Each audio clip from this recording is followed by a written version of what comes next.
আমরা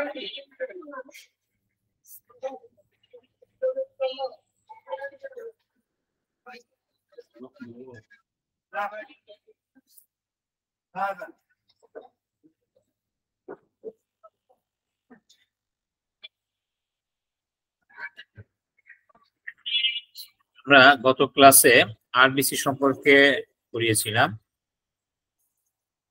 red blood সেলটা কি, এর মধ্যে কম্পোজিশন ছিল, হিমোগ্লোবিন ছিল, হিমোগ্লোবিনের কম্পোজিশন, কিভাবে আরবিসি তৈরি হয়, আরবিসি তৈরি হওয়ার প্রক্রিয়াকে আমরা ইরিথ্রোপোয়েসিস বলেছিলাম। স্টেজেস অফ ইরিথ্রোপোয়েসিস এর ধাপ, 6টা ধাপ ছিল আর্লি নর্মোব্লাস্ট, প্রথম ছিল প্রো ইরিথ্রোব্লাস্ট, তারপর ছিল early normoblast, intermediate normoblast, late normoblast, reticulocyte and erythrocyte. এভাবে ধাপে ধাপে 6টা ধাপে আরবিসি অর্থাৎ ইরিথ্রোসাইট তৈরি হয়। এবং তৈরি হওয়ার পিছনে বা বড় হওয়ার পিছনে কিছু ফ্যাক্টর থাকে। প্রথমত হচ্ছে গিয়ে নেসেসারি ফ্যাক্টর ফর ইরিথ্রোপোয়েসিস, এবং পরবর্তী হচ্ছে গিয়ে ম্যাচুরেশন ফ্যাক্টরস অফ আরবিসি বা ইরিথ্রোপোয়েসিস। আমরা আজকে পড়ব ব্রেকডাউন অফ আরবিসি, অর্থাৎ আরবিসির আয়ুষ্কাল কত মনে আছে কারো? আমার সাথে কোঅপারেট করেন প্লিজ। আরবিসির আয়ুষ্কাল কত মনে আছে? 120 days. 120 days, ওকে। তাহলে এই 120 দিন পরে আরবিসিটা আসলে কি হয়, ঠিক আছে? এটা মানে পরিণতিটা কি সেই কথাটা বলছে। আরবিসি তো মারা যাবে, মারা যাওয়া বলতে এখানে বোঝাচ্ছে ব্রেকডাউন হবে, ভেঙে যাওয়া। তাহলে সেই ব্রেকডাউন অফ আরবিসি হবে, বা আরবিসির ফ্যাট অফ আরবিসি, মানে আরবিসির পরিণতিটা কি হবে। এই আরবিসি ভেঙে যাওয়া বা মারা যাওয়ার পরে আমাদের বডিতে একটা সাবস্টেন্স তৈরি হয়, সেটাকে আমরা বলি বিলিরুবিন। এই জন্য বলছে এখানে ফর্মেশন অফ বিলিরুবিন। বিলিরুবিন নামক এক ধরনের কি কালারিং ম্যাটার, রঞ্জক পদার্থ তৈরি হয়। সেটা কোত্থেকে আসে? আরবিসি। স্যার এটা কি স্টলের কালার? জি জি, স্টুলের রং হলুদ হয় কেন? এখানে অনেকগুলি প্রশ্ন চলে আসবে, অনেকগুলি প্রশ্ন উত্তর আমরা পাবো। যেমন বিলিরুবিনটা আমাদের বডিতে কি কাজ করে কেউ বলতে পারবেন? না স্যার। বলতে পারবেন না? না স্যার, আমি গত ওই ক্লাস করতে ঘুমাই গেছিলাম, তো পুরো ক্লাস করা হয় না। আচ্ছা, সমস্যা নাই। আমাদের বিলিরুবিন সম্পর্কে তো আমরা আগে আলোচনা করিনি, আমরা আজকে করব। আমরা বলছি কারো কি আইডিয়া আছে কিনা যে আপনার বিলিরুবিন সম্পর্কে?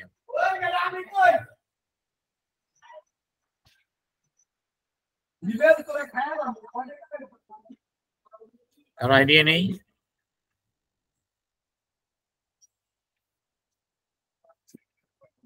বিনা স্যার। ওকে, জন্ডিস সম্পর্কে কার আইডিয়া আছে? জন্ডিস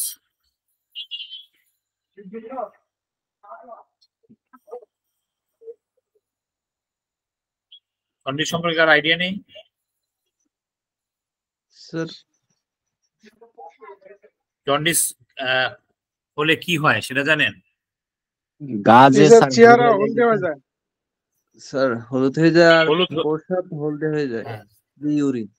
মানে আমার প্রথমত হয়েছিল হচ্ছে কি আমাদের স্কিনটা হলুদ হয়, স্কিন ডিসকালারেশন হয়ে যায়, এবং এই হলুদ হওয়ার পিছনে পরবর্তীতে গিয়ে আমরা কি পাই? ইউরিন হলুদ হয়ে যায়, তারপরে স্টুলটা একটু ক্লে কালার, কাদা কাদা টাইপ হয়ে যায়। এটা হচ্ছে কি আমাদের মূলত এই যে জন্ডিস। হ্যাঁ, তো জন্ডিসটা হলে আমাদের এই যে ক্লিনিক্যালি অর্থাৎ প্যাথোলজিক্যালি আমরা বলি সেটা আমাদের কি এক ধরনের সাবস্টেন্স, হলুদ সাবস্টেন্সটা বেড়ে যায়, এটাকে আমরা বলি বিলিরুবিন। এই জন্য জন্ডিসের জন্য আমরা বিলিরুবিন পরীক্ষা করতে দেই। এই জন্য আমাদের আজকের যে আরবিসির যে ফাংশনটা, এটা আমাদের প্যাথোলজিতে লাগবে, প্র্যাকটিস অফ মেডিসিনে লাগবে, এবং এই জিনিসটা আবার আমরা যখন ডাইজেস্টিভ সিস্টেম করব, লিভারের ফাংশনে যখন আমরা যাব, তখন এই জিনিসটা কিন্তু আপনাদের লাগবে। এটা কিন্তু মানে ব্যাপকভাবে এটা কিন্তু আলোচনা করা যায়, অনেক ডিপার্টমেন্টে এটা আলোচনা করা যায়। আমরা একটু দেখি, দেখেন কি বলছে। when the red blood cells have lived out their life span on average 120 days, অর্থাৎ রেড ব্লাড সেল বা আরবিসিটা যখন 120 দিন তার জীবনকাল অতিবাহিত করে, লাইফ স্প্যান অতিবাহিত করে, and have become too fragile, fragile মানে ভঙ্গুর অবস্থা, ভেঙে ভেঙে যাওয়া, তখন কি হয়, তার সেলগুলো ভেঙে যায়, আরবিসি যে সেল তার এটা কি বাউন্ডারিটা ভেঙে যায়, ফ্রাজাইল হয়ে যায়, অর্থাৎ তার সেল মেমব্রেনটা ফ্রাজাইল হয়ে যায় এবং রাপচার, ছিঁড়ে যায়, and released হিমোগ্লোবিন, তার ভিতর থেকে কি থাকে, আরবিসির ভিতরে হিমোগ্লোবিন থাকে, তাই না? এই হিমোগ্লোবিনটা সে কি করে মুক্ত হয়ে বের হয়ে যায়। হ্যাঁ, বাকি সব মাইক্রোফোন একটু অফ করে দেন, আমি আবার কনভারসেশন করলে আমার সাথে পাবেন। তো তার ভিতর থেকে হিমোগ্লোবিনটা মুক্ত হয়ে যায় and is phagocytized by tissue macrophages, এবং কিছু বড় বড় টিস্যু আছে, এই টিস্যুগুলো দ্বারা ওই যে সেলগুলো এবং হিমোগ্লোবিন গুলো সেগুলো কি হয়ে ফ্যাগোসাইট হয়ে যায়। ফ্যাগোসাইট মানে হচ্ছে গিলে ফেলা, খেয়ে ফেলা, হ্যাঁ, ওই সেলগুলো গিলে ফেলে। আচ্ছা, যখন সে গিলে ফেলে বা খেয়ে ফেলে হিমোগ্লোবিনটাকে, দেন দ্য হিমোগ্লোবিন ইজ স্প্লিট, টুকরো টুকরো হয়ে যায়, ভেঙে যায়। সেটা ভেঙে গিয়ে এই ফলোইং ওয়েতে, অর্থাৎ দুইটা পার্ট আমরা পাই। আমরা একটু আগের ক্লাসগুলোতে পড়েছিলাম যে হিমোগ্লোবিনের কয়টা অংশ ছিল? দুইটা অংশ ছিল। হ্যাঁ, একটা ছিল হিম এন্ড একটা হচ্ছে গ্লোবিন। হিম মানে হচ্ছে কি প্রোটিন, আর সরি হিম মানে হচ্ছে কি আয়রন, আর গ্লোবিন হচ্ছে প্রোটিন আমাদের বডি। তাহলে এই যে প্রোটিন এবং আয়রন এগুলো কি হয়ে যায়, মুক্ত হয়ে যায়, তাই না? অর্থাৎ গ্লোবিন এবং হিমটা মুক্ত হয়ে যায়, ভেঙে যায়। এই গ্লোবিন যেটা এক নম্বরে, সেটা কি বলছে, হুইচ ক্যান বি রিইউটিলাইজড, যেটা আবার পুনরায় আমার বডিতে ব্যবহার হতে পারে বা ব্যবহার হয়। হিমটা কি হয়, heme ring is open to give, এই হিম যেটা অর্থাৎ হিমোগ্লোবিন যে হিম অংশ, সেটা আবার কি হয়, মুক্ত হয়ে যায় দুইটা পার্টে।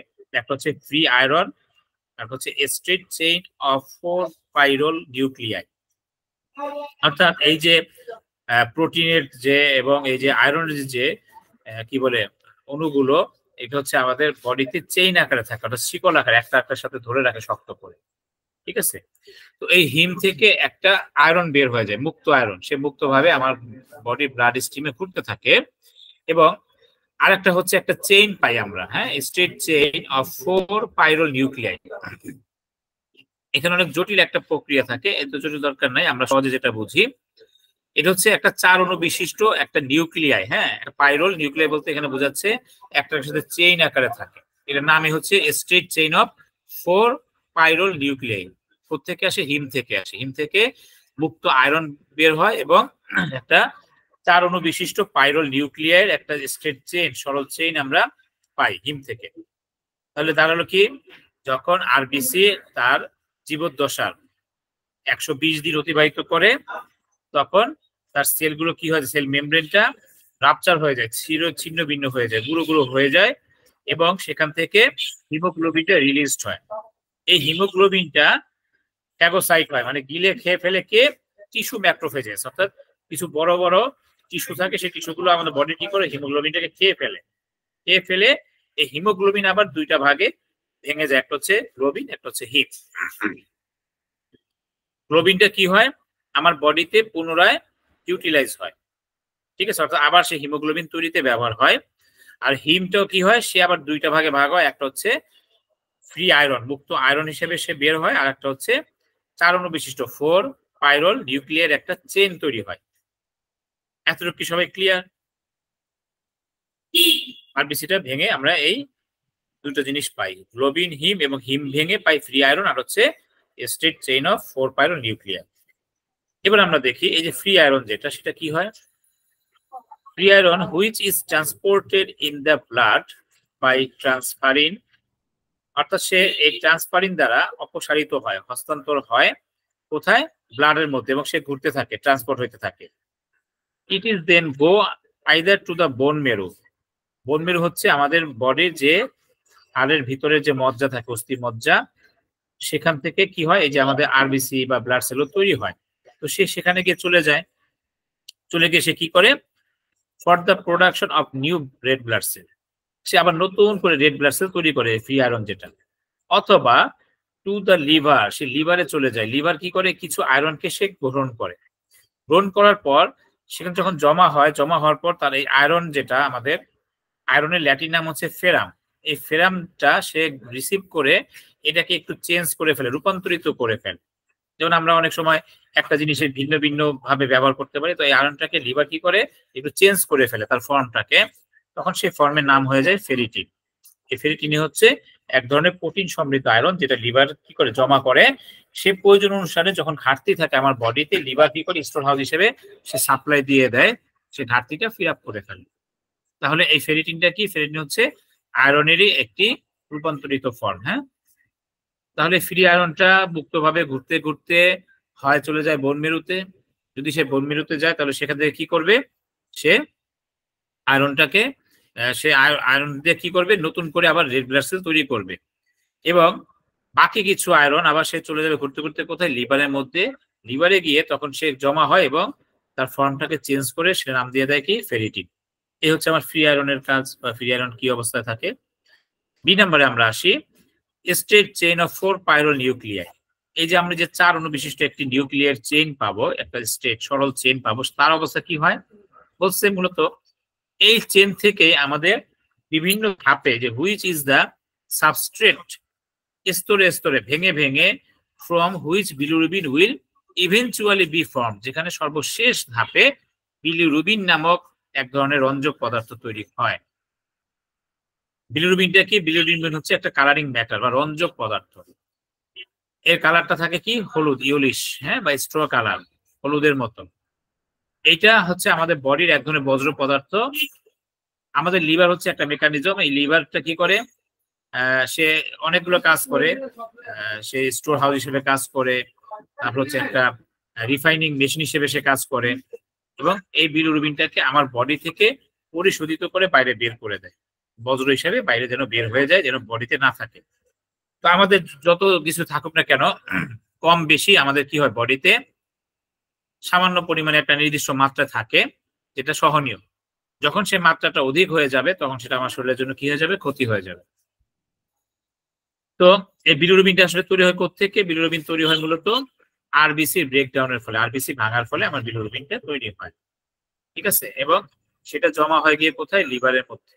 হ্যাঁ, লিভারের মধ্যে না, ঠিক লিভার থেকে একটু ভিতরে যেটা কি থাকে, গল ব্লাডার থাকে আমাদের, পিত্তথলি, সেই পিত্তথলির পিত্ত রসের মধ্যে গিয়ে বিলিরুবিনটা জমা হয়। ঠিক আছে, এবং সেটা পরবর্তীতে প্রস্রাবের সাথে, পায়খানার সাথে বের হয়ে যায়। যখন সেটা রক্তের মধ্যে অতিরিক্ত মাত্রায় জমা হয় তখন তাকে আমরা বলি জন্ডিস। ঠিক আছে, এটা প্যাথোলজিতে আলোচনা করা হবে যদি সময় সুযোগ থাকে। আমরা ডাইজেস্টিভ সিস্টেম যখন পড়বো তখন জন্ডিস সম্পর্কে আলোচনা করবো। বলছে, but this rapidly reduce to free bilirubin, কি হয়, সরি, ইভেনচুয়ালি বি ফর্ম। সেটা কি হচ্ছে, বিলিরুবিনটা তৈরি হলো কোত্থেকে, এই স্টেট চেইন অফ 4 পাইরো নিউক্লিয়াই থেকে ধাপে ধাপে বিলিরুবিন তৈরি হলো। The first substance formed is biliverdin. প্রথম ধাপে যে বস্তুটা তৈরি হয়, সাবস্টেন্স তৈরি হয়, তার নাম হচ্ছে কি, বিলিভার্ডিন। এই বিলিভার্ডিনটাই খুব দ্রুত, but this rapidly reduced to free bilirubin. এই বিলিভার্ডিন থেকে খুব দ্রুত কি হয়ে যায়, রিডিউস হয়ে, ছোট হয়ে, কমে গিয়ে সে ফ্রি বিলিরুবিন হিসেবে পরিণত হয়। এই ফ্রি বিলিরুবিনকে আমরা বলি আনকনজুগেটেড বিলিরুবিন। কি বলা হয়, আনকনজুগেটেড বিলিরুবিন। আনকনজুগেটেড শব্দ অর্থ হচ্ছে সংশ্লেষিত হওয়া। তাহলে যেহেতু এই প্রথম ধাপে বিলিরুবিনটা তৈরি হয়, ফ্রি বিলিরুবিন যেটা, এটা সংশ্লেষিত না, এই জন্য বলা হচ্ছে আনকনজুগেটেড বিলিরুবিন। এটা আমাদের রক্তের মধ্যে কিসে, আরবিসিটা ভাঙার ফলে তৈরি হয়। এটা ঘুরতে থাকে, ঘুরতে ঘুরতে কোথায় চলে যাবে, লিভারে যাবে। লিভার এটাকে কি করবে, আবার একটু প্রসেস করে পায়খানার সাথে প্রস্রাবের বের করে দিবে। তাহলে এই যে প্রসেস করা, এটাই হচ্ছে সংশ্লেষ করা, কনজুগেট করা। এই কাজটা কার, এই কাজটা হচ্ছে লিভারের। যেহেতু সে লিভারে ঢুকে নাই, লিভারে ঢুকার আগ মুহূর্ত পর্যন্ত, এই জন্য বলা হচ্ছে আনকনজুগেটেড বিলিরুবিন। ইন প্লাজমা, রক্তে যে প্লাজমা থাকে, রক্তে যে পানি অংশ থাকে, রস, বিলিরুবিন কম্বাইন্স উইথ অ্যালবুমিন। এই অ্যালবুমিন জিনিসটা কি, এটা হচ্ছে এক ধরনের প্রোটিন। অ্যালবুমিন, বিলিরুবিন, ফিব্রিনোজেন প্রথম বিন, এগুলো হচ্ছে প্লাজমা প্রোটিন। এই রক্তের প্লাজমার মধ্যে এই বিলিরুবিনটা, যেটা ফ্রি বিলিরুবিন ছিল বা আনকনজুগেটেড বিলিরুবিন ছিল, সে কি করে অ্যালবুমিনের সাথে যুক্ত হয়ে এবং সে কি হয় ট্রান্সপোর্টেড, পরিবাহিত হয় ইন প্লাজমায় অ্যাজ বিলিরুবিন অ্যালবুমিন কমপ্লেক্স বা অ্যালবুমিন বিলিরুবিন কমপ্লেক্স নামক একটা যৌগ জটিল কি বলে যৌগিক পদার্থ, মিশ্র পদার্থ হিসেবে সে কি করে প্লাজমাতে ঘুরতে থাকে। এই প্লাজমাতে ঘুরতে ঘুরতে এই বিলিরুবিন অ্যালবুমিন কমপ্লেক্স যেটা, সেটা চলে যাবে কোথায়, goes to the liver and bilirubin is conjugated. এখানে ছিল আনকনজুগেটেড, এবার সে কি হয়ে গেল, লিভার যেহেতু প্রবেশ করছে, লিভারকে কি করবে, প্রসেস করবে, কনজুগেট করবে অর্থাৎ সংশ্লেষিত করবে। এটাকে সংশ্লিষ্ট করার জন্য অর্থাৎ প্রসেস করার জন্য, আমার বডি থেকে বের করার জন্য তার কিছু সাবস্টেন্সের প্রয়োজন হয়, সেটা নাম হচ্ছে গ্লুকারনিক অ্যাসিড। 80% গ্লুকারনিক অ্যাসিড এই লিভার থেকে কি হয়, এই বিলিরুবিনের সাথে মিক্সড হয়, সাথে কিছু সালফেট লাগে এন্ড আদার সাবস্টেন্স লাগে। এরপর এই conjugated bilirubin passes through the bile duct. Bile duct মানে হচ্ছে আমাদের কি পিত্তনালী যেটা আর কি, হ্যাঁ, পিত্তনালী দিয়ে সে কি করে পাস হয়ে যায় কোথায়, ইনটু দ্য ইন্টেস্টাইন, আমাদের অন্ত্রের মধ্যে, ক্ষুদ্রান্ত বৃহদান্ত চলে আসে। এবং যখনই সে ইন্টেস্টাইনে আসে তখন তার ফর্ম আবার চেঞ্জ হয়, তার নাম হচ্ছে ইউরোবিলিনোজেন। যেহেতু এখানে ইউরো শব্দটা আছে, তার মানে এটা পাস হবে কার মাধ্যমে, ইউরিনের সাথে, প্রস্রাবের মাধ্যমে সে বের হয়ে যাবে। এই কে বের হবে, ইউরোবিলিনোজেন বের হবে। Some part of urobilinogen are reabsorbed by portal venous system. কিছু অংশ ইউরোবিলিনোজেন সে কি করবে, রিঅ্যাবজর্ব হবে, পুনরায় শোষিত হয়ে যাবে, কার দ্বারা, by portal venous system. Portal মানে হচ্ছে আমার বডির ভিতরে কিছু গুরুত্বপূর্ণ অঙ্গ, যেমন ধরেন কিডনি, লিভার, এগুলো হচ্ছে আমাদের পোর্ট। হ্যাঁ, এই পোর্টালের কিছু ভেনাস সিস্টেম থাকবে, যেখান থেকে কি হবে, রক্ত আদান প্রদান হবে। এই রক্তের মাধ্যমে এই যে কিডনি যেমন সে কি করে অতিরিক্ত অংশ শোষিত করে নিয়ে যায় এবং কি প্রয়োজনীয় অংশগুলো শোষণ করে নিয়ে যায়, অতিরিক্ত অংশটা প্রস্রাবের সাথে বের করে দেয়। তাহলে এই যে এখান থেকে ইউরোবিলিনোজেন আবার কি হবে, একটু রিঅ্যাবজর্বড হবে এন্ড এক্সক্রিয়েটেড ভায়া ইউরিন, এবং বাকি অংশটা ইউরিন দ্বারা কি হয়ে যাবে, বের হয়ে যাবে। রিমেইনিং পার্ট, অবশিষ্ট অংশ, ইজ কনভার্টেড, এখানে আবার একবার চেঞ্জ হয়। যখন সে ঘুরতে ঘুরতে ইন্টেস্টাইন থেকে আসলো, তখন পোর্টাল ভেনাস সিস্টেম দ্বারা সে কিছু অংশ শোষিত হলো এবং বাকি অংশ ইউরিন দিয়ে বের হয়ে গেল। এই যে শোষিত হলো অবশিষ্ট অংশগুলো, সেটা আবার কি করে, রিমেইনিং পার্ট কনভার্টেড ইনটু এস্টারকোবিলিনোজেন। আগেটা ছিল ইউরোবিলিনোজেন, এবারে পার্টের নাম হচ্ছে এস্টারকোবিলিনোজেন। এবং সে তখন কি করবে, কিছু ব্যাকটেরিয়াল ডিগ্রেডেশন হয়, কিছু চেঞ্জ হয়, ক্ষয় হয় এবং তখন সে এক্সক্রিয়েটেড ইন স্টুল, পায়খানার সাথে বের হয়ে যায়। তখনই সেটা পায়খানার সাথে বের হয়ে যায়, তার কারণে স্টুলের রং অর্থাৎ পায়খানার রংটা কি হয়, ইয়েলোইশ হয়, হলুদ কালারের হয়। আপনারা একদম সদ্য ভূমিষ্ঠ হওয়া শিশু তার পায়খানা দেখছেন? একদম নবজাতক, 1 দিনের বাচ্চা, 2 দিনের বাচ্চা, 3 দিনের বাচ্চা দেখছেন তার পায়খানা কিরকম হয়?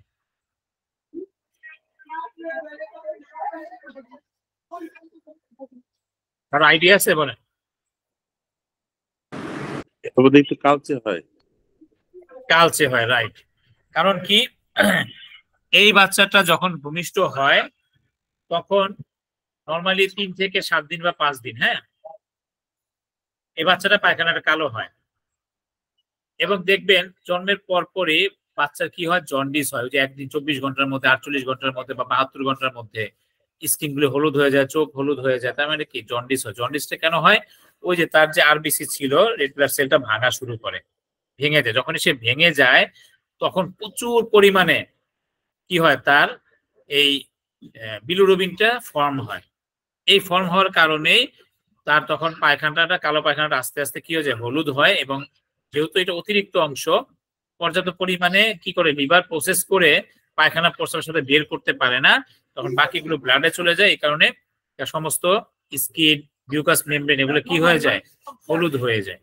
তখন আমরা বলি তাকে কি, বাচ্চাটার জন্ডিস হয়েছে। এটা একটা ফিজিওলজিক্যাল প্রসেস, স্বাভাবিক। এই জন্ডিসটাই 7 থেকে 14 দিনের মধ্যে ধীরে ধীরে আপনা আপনি আবার কি হয়ে যায়, ঠিক হয়ে যায়। ওষুধ লাগে না, কিন্তু অন্য প্যাথিতে গেলে তখন তারা কি বিভিন্ন রকমের ওষুধ, স্যালাইন, রেডিওথেরাপি, রেডিওথেরাপি না, কি বলে, ফটোথেরাপি, হ্যাঁ, এগুলো দিয়ে এই বাচ্চাটাকে আরো দুর্বল করে ফেলে, অনেক টেস্ট করতে দেয়। আসলে একটা ফিজিওলজিক্যাল কন্ডিশন। আমাদের খুব ভালো ভালো ট্রিটমেন্ট আছে নবজাতক জন্ডিসের ক্ষেত্রে। এটা যাক অন্য পার্ট, প্র্যাকটিস অফ মেডিসিনের পার্ট, তখন সেটা আলোচনা করা হবে। তাহলে এই জায়গাটা কি সবাই বুঝতে পারছেন? আরো কোনো অসুবিধা আছে? এই যে দেখেন, স্প্লিন থেকে বা বিভিন্ন জায়গা থেকে কি হয়, আমাদের এই যে আরবিসিটা ভেঙে যায়, ভেঙে গিয়ে এই যে ফেরাম, হ্যাঁ, অর্থাৎ আয়রনটা মুক্ত হয়, গ্লোবিনটা মুক্ত হয়, এবং হিম এগুলো কনভার্ট হয়ে কি হয়, এই যে ঘুরতে থাকে, ঘুরতে ঘুরতে সেটা এই যে বিলিরুবিন, অ্যালবুমিন সাবস্টেন্সের সাথে মিলে ব্লাডে ঘুরতে ঘুরতে সেটা চলে আসে লিভারে। লিভারে আসার পর এই আনকনজুগেটেড যেটা ফ্রি বিলিরুবিন বা আনকনজুগেটেড বিলিরুবিনটা লিভার কি করে, কনজুগেট করে ফেলে। তখন সেটা চলে আসে কি, কনজুগেটেড বিলিরুবিন হিসেবে আমাদের ইন্টেস্টাইনে। ইন্টেস্টাইন থেকে সেটা কি ইউরোবিলিন হিসেবে চলে যায় কোথায়, ইউরিনের মাধ্যমে, এবং কিছু অংশ পোর্টাল ভেনাস সিস্টেম দ্বারা রিঅবজর্ব হয়। অবশিষ্ট অংশগুলো কি হয়, একটু চেঞ্জ হয়, ব্যাকটেরিয়াল চেঞ্জের কারণে ক্ষয় হয়, তখন তার নাম হয় এস্টারকোবিলিন। এই এস্টারকোবিলিনটাই পরবর্তীতে পায়খানার সাথে কি বের হয়ে যায় বিলিরুবিনটা। তখন এই জন্য আমরা স্টুডেন্টের রংটা কি দেখি, হলুদ দেখি। এই হচ্ছে আমার আরবিসির ফেস। এখানে যেটা ওটা কি প্রোটিন হিসেবে কি এটা বা কোষের সাথে কি এটা মিশে? সরি বুঝিনি, আরেকবার বলেন, এটা ডিস্টার্ব করতেছে। অ্যালবুমিনটা কি প্রোটিন হিসাবে কি মাংসপেশির কোষের সাথে কি এটা মিশে যায় কিনা অ্যালবুমিন? হ্যাঁ, ওই যে ব্লাডে ঘুরতে ঘুরতে সেটা আবার কি করে আমার বডিতে আবার রিঅবজর্ব হবে বা ইউটিলাইজ হবে। এটা কি রিঅবজর্ব কি মানে কোষ সেলের দ্বারা হয়? ব্লাডের মধ্যে, যে ব্লাডের মধ্যে প্রোটিন থাকে না, এই প্রোটিন ব্লাডে থাকা মানে কি, ব্লাডটাই যখন যেখানে প্রয়োজন হবে প্রত্যেকটা সেল টু সেলে গিয়ে পৌঁছায় দিবে, তখন সেল কাজে লাগাবে। আবার এই প্রোটিনটাই তখন আবার আমার কি হিমোগ্লোবিন, এই যে কি বলে আমার যে হিমোগ্লোবিন যে তৈরি হবে, সেখানে তো আবার সেই প্রোটিন লাগবে, আবার আয়রন লাগবে, মানে এটা সার্কেল আকারে চলতে থাকে।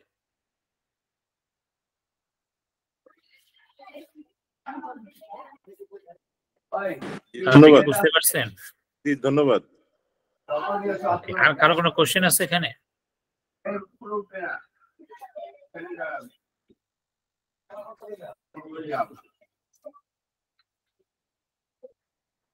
আমাদের আজকের স্লাইডে এতটুকুই ছিল, ঠিক আছে। এখানে আমরা গত ক্লাসে যেটা আরবিসি মেইনলি পড়েছিলাম, ম্যাচুরেশন ফ্যাক্টর, হ্যাঁ, এগুলো কাজে লাগবে, কিন্তু আপনারা অবশ্যই স্লাইডগুলো একটু ভিডিওতে দেখে নেবেন, দেখে এটা মাথায় রাখবেন, কারণ এই আরবিসিটা আমাদের যখন আমরা এনিমিয়া পড়বো, হ্যাঁ, আপনি যে সাবজেক্টে পড়েন না কেন, এনিমিয়া আমাদের প্র্যাকটিস অফ মেডিসিনের মধ্যে আছে, আবার এনিমিয়া আমাদের এই যে ব্লাডের চ্যাপ্টারের মধ্যে আছে, যেখানে আমরা পড়ি না কেন প্রত্যেক জায়গার মধ্যে কিন্তু এই আরবিসির বিষয়টা কিন্তু আসবে। এবং আমরা বলেছিলাম যে আমরা কিছু যে টেস্ট নিয়ে আলোচনা করব, যেটা ছিল আমাদের সিবিসি, হ্যাঁ, আমরা যে ব্লাডের যে কম্পোজিশন করেছিলাম, সেখানে আমরা কি পেয়েছিলাম, যে ব্লাডটা মূলত একটা হচ্ছে ব্লাড সেল, একটা হচ্ছে প্লাজমা। এই ব্লাড সেলের মধ্যে ছিল আমাদের তিন ধরনের, একটা ছিল আরবিসি, ডাব্লিউবিসি, একটা ছিল কি প্লাটিলেট। তো এই যে রক্তের যে কণিকাগুলো বা সেলগুলো যে আমরা জানবো, এই জানার জন্য আমরা যে পরীক্ষাটা করতে দেই প্যাথোলজির মধ্যে, সেখানে আমরা কি পরীক্ষা দিই, সিবিসি পরীক্ষা দিই, এটাকে আমরা বলি কমপ্লিট ব্লাড কাউন্ট। এই কমপ্লিট ব্লাড কাউন্ট বা সিবিসি পরীক্ষার মাধ্যমে আমরা তেমন নির্দিষ্ট করে কোনো কি হবে না, রোগের মানে রোগকে ডায়াগনোসিস করতে পারবো না, বাট এটা অনেক ধরনের রোগের ইন্ডিকেশন বা ফলো আপ টুলস হিসেবে আমরা ব্যবহার করি। এই জন্য এটাকে আমরা রুটিন চেক আপ বলি, রুটিন টেস্ট বলি। অর্থাৎ এটা যে কোনো সমস্যা হলে এই টেস্ট সাধারণত দিতে হয়। দেওয়ার পরে কি পাই আমরা, মেইনলি হিমোগ্লোবিনের লেভেলটা আমরা জানতে পারি, আরবিসির পরিমাণটা আমরা জানতে পারি, ডাব্লিউবিসির পরিমাণটা আমরা জানতে পারি, এরকম। তারপর হচ্ছে প্লাটেলেট যেটা আছে তার লেভেলটা আমরা জানতে পারি, বিভিন্ন ধরনের এনিমিয়ার ইন্ডিকেশন দেয়। তারপর হচ্ছে আপনার থ্যালাসেমিয়া সাথেও এটা রিলেটেড আছে, ব্লাড ক্যান্সার যেটাকে আমরা বলি লিউকেমিয়া, সেটার সাথে সিবিসির কানেকশন আছে। আপনি দেখেন অনেকগুলো বিষয় কিন্তু এখানে চলে আসতেছে, এই জন্য আমরা এই সিবিসির পার্টটা কিন্তু জানবো বা জানার চেষ্টা করব। ঠিক আছে, কার কোনো প্রশ্ন আছে এখানে?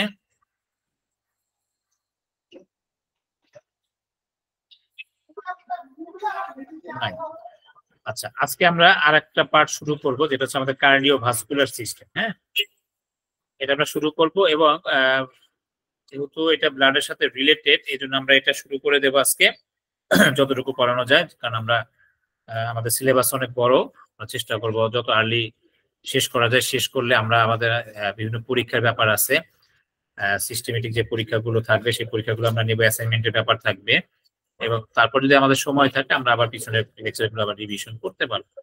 ঠিক আছে? আর নেক্সটে ফাঁকে আমরা একদিন ডাব্লিউবিসি এবং প্লাটলেট নিয়ে আলোচনা করবো, সেটা আলাদা একটা ক্লাস নেব।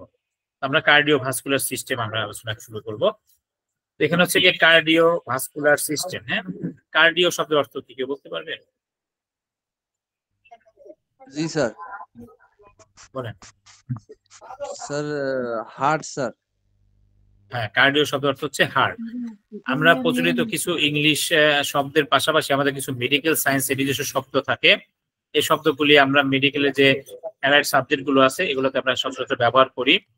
যেমন ধরেন ব্লাড ক্যান্সার। হ্যাঁ, এই ক্যান্সার শব্দটা সাধারণত আমজনতা অর্থাৎ সাধারণ মানুষের জন্য এটা ব্যবহার করা হয়, কিন্তু মেডিকেলে আপনি রিপোর্টে তেমন উল্লেখযোগ্য ভাবে কোথাও কিন্তু ক্যান্সার শব্দটা পাবেন না। যদি কোনো রিপোর্টে খুঁজতে যান যে ক্যান্সার, ক্যান্সার কথাটা পাবেন না। তারপর ধরেন অনেক সময় ওই যে লিভারে যে গলব্লাডারে যে পাথর হয়, পিত্ত পাথরি যেটাকে আমরা বলি, এই পিত্ত পাথর, গল স্টোন, এই শব্দটা সচরাচর ইউজ করা হয় না।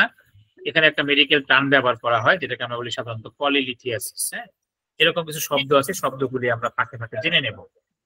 তো এই যে কার্ডিও, এই কার্ডিও শব্দের অর্থ হচ্ছে হার্ট, আর ভাস্কুলার শব্দের অর্থ হচ্ছে ব্লাড ভেসেল, রক্তনালী।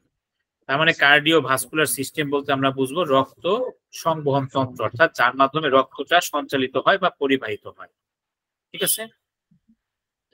তো আমরা দেখি the system which deals with the blood circulation in the body is known as cardiovascular system. সহজ কথায়, যে সিস্টেম বা যে তন্ত্র দ্বারা আমাদের বডিতে কি হয়, ব্লাডের সার্কুলেশন হয়, রক্তটা সঞ্চালিত হয় বা পরিবাহিত হয় বা পরিসঞ্চালিত হয়, সেই সিস্টেমটাকে বলা হয় কার্ডিওভাস্কুলার সিস্টেম। অথবা অন্যভাবে যদি আমরা বলি যে যে যে অঙ্গ দ্বারা এই ব্লাড সার্কুলেশন সিস্টেমটা পরিচালিত হয় তাদেরকে একত্রে বলা হয় কার্ডিওভাস্কুলার সিস্টেম। যতগুলো আমরা সিস্টেম পড়ি, আমরা একদম ফার্স্ট ক্লাসের মধ্যে আমরা আমাদের বডির সিস্টেম সম্পর্কে আলোচনা করেছিলাম। আমাদের বডিতে মেইনলি কয়টা সিস্টেম ছিল আমি বলেছিলাম, মনে আছে কারো?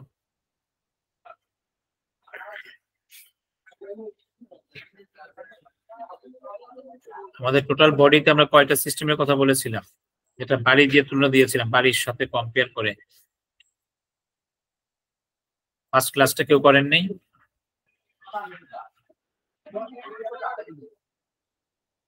আচ্ছা, ভুলে গেছেন মনে হয়, মনে করে দিচ্ছি। 11টি সিস্টেম আমাদের বডিতে মেইনলি। হ্যাঁ, তো এই যতগুলো সিস্টেম আছে 11টি সিস্টেম, তার মধ্যে সবচাইতে মানে কি বলে অঙ্গ, কারণ আমরা জানি প্রথমত হচ্ছে মানবদের ক্ষুদ্রতম পার্ট হচ্ছে সেল। অনেকগুলো সেল মিলে তৈরি হয় কি টিস্যু, টিস্যু মিলে হয় অর্গান, অর্গান থেকে হয় অর্গান সিস্টেম। তাহলে এই যতগুলো সিস্টেম আছে সবচাইতে কম অর্গান নিয়ে আমাদের সিস্টেম মেনটেন হয় এই কার্ডিওভাস্কুলার সিস্টেম। দেখেন মাত্র দুইটা জিনিস নিয়ে, হচ্ছে হার্ট, একটা হচ্ছে ব্লাড ভেসেল। এই ব্লাড ভেসেল হচ্ছে আমাদের বডিতে দুই ধরনের, একটা হচ্ছে আর্টারি এবং একটা হচ্ছে ভেইন। এখন এই ক্লাসটা আসলে স্লাইডের চাইতে আমি ব্ল্যাক বোর্ডে যদি নিতে পারতাম, খুব মানে হোয়াইট বোর্ডে বা ব্ল্যাক বোর্ডে, খুব স্বাচ্ছন্দ্য বোধ করতাম এবং মনে হতো আপনারা ভালো বুঝতে পারতেন। আমি দেখি আমাদের স্যারের সাথে আলাপ করব, আগামী ক্লাসটা যদি আমি লাইভ করতে পারি, অর্থাৎ আমি যদি বোর্ডে বুঝাতে পারি, তাহলে আপনাদের জন্য অনেক সুবিধা হবে। হ্যাঁ, তাহলে মজা পাবেন আপনারা। এর মধ্যে কিছু আঁকাকের বিষয় আছে, আঁকাক এগুলো না করতে পারলে আসলে কার্ডিওভাস্কুলার সিস্টেম এটা অনেক জটিল একটা সিস্টেম, এটা বোঝা যাবে না, এবং এটা অনেক গভীর একটা বিষয়। এত গভীর নলেজ হয়তো দেওয়া সম্ভব হবে না, তারপর বেসিক যতটুকু আমাদের কাজ চালানোর মতো বোঝার জন্য আশা করি সেটা বুঝতে পারবেন। আপনারা একটু পড়াশোনা করবেন, না হলে এটা বুঝতে পারবেন না। হ্যাঁ, এটা একটু রেগুলার করতে হবে, কারণ এটার মধ্যে অনেক কঠিন কঠিন টার্ম থাকবে। তাহলে ব্লাড ভেসেল আমরা কয় ধরনের পেলাম? একটা হচ্ছে দুই ধরনের, একটা আর্টারি, একটা হচ্ছে ভেইন। ধরেন আমাদের হার্টটা হচ্ছে একটা টাঙ্কির মতো। হ্যাঁ, আমরা পড়বো একটু পরে। এটা যদি আমরা একটু কল্পনা করি, যেমন ধরেন আমাদের বাসা বাড়িতে আমাদের যে ওয়াশিং যে সিস্টেম, ধোয়া বা পানি ব্যবহার করার যে সিস্টেম, দুই ধরনের সিস্টেম আমরা পাই। হ্যাঁ, একটা হচ্ছে কি যে পানিটা আমরা যে পাবো খাবার পানি, ধরেন আপনার বাসায় খাবার পানির প্রয়োজন হবে, আপনার এলাকাতে ওয়াসার মধ্যে, যারা শহরে থাকবেন ওয়াসার মধ্যে পানিটা কি করবে, পরিবাহিত করবে। এটাকে আমরা কি বলি? এই পানি দেওয়াটাকে আমরা কি বলি বলেন তো? টাঙ্কির ক্ষেত্রে ওয়াটার সাপ্লাই বলি, তাই না? কথাটা হয় কি, ওয়াটার সাপ্লাই, আমরা পানি সাপ্লাই দেব। কিন্তু এই পানিটা যখন সাপ্লাই হয়ে আসবে হচ্ছে আমার টাঙ্কির ভিতরে, টাঙ্কি থেকে আমরা কি করব, যদি ফ্ল্যাট সিস্টেম থাকে প্রথমে মোটা পাইপ দিয়ে নামাবো, এরপর আমরা দুইটা ভাগ করে দেব। যদি ডান দিকে ফ্ল্যাট থাকে বাম দিকে ফ্ল্যাট থাকে আলাদা চলে আসবে। এখান থেকে আবার আরো ছোট ছোট পাইপের মাধ্যমে সেটা আলাদা আলাদা হয়ে কোথায় যাবে, আমাদের প্রত্যেকটা ঘরে, রান্নাঘরে একটা যাবে, বেসিনের মধ্যে একটা যাবে, গোসলখানা ঝর্ণার মধ্যে একটা যাবে, বাথরুমের যে প্যানের সাথে একটা, বদনার সাথে একটা যাবে। এরকম ভাবে ভাগ ভাগ হয়ে যাচ্ছে। তার মানে দেখেন, যদি মনে করেন যে আপনার বাসায় একটা বেসিন রাখলেন, আপনার ধরেন ওই যে ডাইনিং রুমের মধ্যে হাত ধোয়ার একটা বেসিন রাখলাম, এখন এই যে পানিটা সাপ্লাই হয়ে টাঙ্কিতে জমা হবে, যে মোটা পাইপটা, কারণ ওখানে কিন্তু মোটা দিয়ে না দিলে এই অল্প অল্প করে যদি পানিটা পড়তে থাকে সারাক্ষণ কি হবে, অনেক সময় লেগে যাবে। আবার যদি মোটা লাগাই দিলেন, এই মোটাটা আবার কি করলেন, পুরোটা যে আমি বেশি পানি দরকার, মোটাটা কি করেন বেসিনের মধ্যে দিয়ে দিলেন, তাহলে কি হবে, আপনি যখনই কলটা ছাড়বেন বেসিনের সমস্ত পানি দিয়ে কি হয়ে যাবে, আপনার ফ্লোরটা ভরে যাবে। ঠিক একই রকম ভাবে এই বেসিনটা যতটুকু পাইপ থাকে, ঠিক বেসিনের পানিটা পাস হওয়ার জন্য ঠিক অতটুকু পরিমাণে কি সামঞ্জস্য একটা গর্ত থাকে। এই ছোট গর্তটা যাবা আপনি যখন গোসলখানায় বা রান্নাঘরে যাবেন, দেখবেন যে আরেকটু বড় গর্ত থাকে। এরপরে আপনার পুরো বিল্ডিং এরটা আরেকটু মোটা পাইপ দিয়ে চলে আসে কি, ড্রেন সিস্টেম। হ্যাঁ, এটাকে বলে ড্রেন সিস্টেম। পানিটাকে সাপ্লাই দিয়ে বলি ওয়াটার সাপ্লাই। যখন সেটা ব্যবহার করে ফেলি সেটাকে আমরা বলি কি, ড্রেনেজ সিস্টেম। আর একটু মোটা হয়ে আপনার একটা ছোট মেইন হলের মতো আপনার বাড়ির সামনে থাকে, সেখান থেকে পুরো এলাকাটা মহল্লাটা চলে আসে আর একটা বড় মেইন হলে। এই বড় মেইন হল থেকে যেমন ঢাকা সিটিটা চলে যায় কোথায়, সোজা বুড়িগঙ্গাতে। তার মানে দেখেন, ছোট মুখের সাথে ছোট মুখ, বড় মুখের সাথে বড় মুখ, যেটাতে বড় বেশি পরিমাণে যাবে ওইটা থেকে ঢুকবে বড় দিয়ে, বের হবে বড় দিয়ে। ছোটটার ক্ষেত্রে যেখান থেকে ছোটটা বের হবে ওখান থেকে মানে ঢুকবে, ওই ছোটটা দিয়ে আবার বের হয়ে যেতে হবে। এরকম এই যে আর্টারি, আর্টারি সবচেয়ে মোটা বড় অংশের নাম হচ্ছে আমাদের অ্যাওর্টা, যেটা আমাদের হৃৎপিণ্ডের সাথে থাকে, হার্টের সাথে লাগানো থাকে। এই অ্যাওর্টা থেকে একটু ছোট নালী হয়ে সেটাকে আমরা বলি আর্টারি। আর্টারি থেকে আরেকটু ছোট হয়ে সেটাকে আমরা বলি আর্টেরিওলস, এবং সবচেয়ে ছোট সূক্ষ্ম জালের মতো এটাকে বলি ক্যাপিলারিস। এই ক্যাপিলারিজের অংশের মধ্যে আমাদের ব্লাডের আদান প্রদান কি হয়, ব্লাডের আদান প্রদান হয়। আপনাকে বলতে পারবেন যে আমাদের এই যে রক্তের যে কাজটা, রক্তের কাজের মধ্যে আমরা পড়েছিলাম, মনে আছে কিনা, যে 1 নম্বর কাজটা কি ছিল বলেন তো? মনে আছে আপনাদের? পরিবহন, আর হচ্ছে যে খাদ্য উপাদানের যে পুষ্টি যেগুলো, এগুলো পরিবহন। আমরা খাদ্যটা পরে যাই, মেইনলি হচ্ছে আমাদের রেসপিরেটরি গ্যাস, অর্থাৎ oxygen and carbon dioxide আদান প্রদান করা, তাই না? এই জিনিসটা খুব একটা মজার মেকানিজম আছে। এটার সাথে আবার আমাদের রেসপিরেটরি সিস্টেমের সাথে রিলেশন আছে। দেখবেন কিছু পার্ট আমরা এখানে আলোচনা করব, কিছু পার্ট আবার আমরা রেসপিরেটরি সিস্টেমিক আলোচনা করব। হ্যাঁ, যে আমরা শ্বাসের সাথে কি করতেছি, অক্সিজেনটা নিচ্ছি, নেওয়ার পরে সেটা চলে যাচ্ছে ফুসফুসে। দেখেন আমরা নিচ্ছি কি, গ্যাস, গ্যাস নিয়ে সেটা চলে যাচ্ছে ফুসফুসে, ফুসফুস থেকে কি একটা অলৌকিক সিস্টেমে এটা চলে যাচ্ছে কোথায়, লিকুইডের মধ্যে। রক্ত হচ্ছে লিকুইড, এই লিকুইডের মধ্যে এই অক্সিজেন গ্যাসটা ঢুকে যাচ্ছে, সে সোজা চলে আসতেছে হার্টে। হার্ট কি করে থাকে, পাম্প করে বের করে দিচ্ছে। মানে হার্টের কাজ হচ্ছে জাস্ট পাম্প করা। এই পাম্পের ফলে রক্তটা কি করতেছে, ওই অক্সিজেন দিয়ে সমস্ত টিস্যুতে, সেলে টু সেলে দিয়ে পৌঁছে দিচ্ছে, একদম আমাদের আঙ্গুলের মাথা থেকে শুরু করে পায়ের আঙ্গুলের মাথা সব জায়গায় দিচ্ছে। যদি কোথাও কোনো সময় একটু সময়ের জন্য যদি অক্সিজেন সাপ্লাইটা বন্ধ থাকে, ওই জায়গায় সেলটা টিস্যুটা মারা যাবে। তাহলে দেখেন কত সূক্ষ্ম একটা ব্যাপার। তাহলে এই যে ক্যাপিলারিতে সে গিয়ে কি করতেছে, অক্সিজেনটাকে পৌঁছে দিচ্ছে। এই অক্সিজেন হচ্ছে আমার টিস্যুর হচ্ছে প্রথম খাবার, প্রথম এনার্জি। তখন সে কি করে, কিছু রান্না বান্না করে। হ্যাঁ, দেখবেন আমরা বাসা বাড়িতে রান্না বান্না যখন করি, কি তৈরি হয়, কিছু কালো ধোঁয়া তৈরি হয়, গ্যাস তৈরি হয়। এবং যে বাসাতে যত বেশি রান্না বান্না হয় তত বেশি গ্যাস তৈরি হয়। আমরা দূর থেকে দেখলে বুঝি কি ওই বাসায় রান্না বান্না হচ্ছে, ওই বাসায় মানুষজন আসছে, ওই বাসায় মেহমান আসতেছে। ঠিক এরকম এই যখন সেলের মধ্যে গিয়ে কি পেলো, অক্সিজেনটা পেলো, ওই সেল তখন সেটাকে কাজে লাগে, এনার্জি তৈরি করে, কিছু রান্না বান্না করে। যখন সে রান্না বান্না করে তার মধ্যে কিছু ওয়েস্টেজ তৈরি হবে, কিছু কালো গ্যাস তৈরি হবে, সেটা হচ্ছে কার্বন ডাই অক্সাইড গ্যাস। এই গ্যাসটা তখন আবার ক্যাপিলারির মধ্যে দিয়ে দেয়, সে কি করে ওখান থেকে আবার ব্লাডের মধ্যে দিয়ে দেয়। ব্লাডকে আমি সহজ কথায় বলি, এটা হচ্ছে ট্রাক, সমগ্র বাংলাদেশ 5 টন। সে যখন যা পাবে তাই সে তার কি পিঠে করে নিয়ে পৌঁছে দিচ্ছে জায়গা মতো। তাহলে সে একবার কি করতেছে, অক্সিজেনটাকে ক্যারি করে নিয়ে চলে যাচ্ছে সেলে, ওখানে কি অক্সিজেনটা দিচ্ছে, এবং আগের ব্যবহৃত হওয়া অক্সিজেনটা থেকে কার্বন ডাই অক্সাইড তৈরি হলে সে আবার কি নিয়ে মানে ভালো জিনিসটাকে সে সাপ্লাই দিচ্ছে, আবার ওখান থেকে খারাপটাকে ক্যারি করে নিয়ে, খারাপ বলবো না, মানে মানে কি বলে ব্যবহার্য জিনিসটাকে সে নিয়ে আবার ঘুরতে ঘুরতে চলে আসতেছে হার্টে, হার্ট থেকে সে চলে যাচ্ছে আবার ফুসফুসে, ফুসফুস থেকে আমাদের বাইরে চলে যাচ্ছে। এভাবে প্রতি মুহূর্তে মুহূর্তে কি হচ্ছে, এক্সচেঞ্জ হচ্ছে। শ্বাস নিচ্ছি, অক্সিজেন ঢুকতেছে, শ্বাস ছাড়তেছি, কার্বন ডাই অক্সাইড বের হচ্ছে। এখন এই যে আমরা 1 সেকেন্ডের মধ্যে যে শ্বাস নিচ্ছি, শ্বাস ছাড়তেছি, যে অক্সিজেনটা ঢুকতেছে আমার কি নিঃশ্বাসে কি সেই অক্সিজেনটা কি বের হচ্ছে? না, এটা বের হচ্ছে আমার আগে যেটা ঢুকছে সেটা তখন বের হচ্ছে, কিন্তু যেসব পর্যায়ক্রমে লোডিং আনলোডিং হচ্ছে।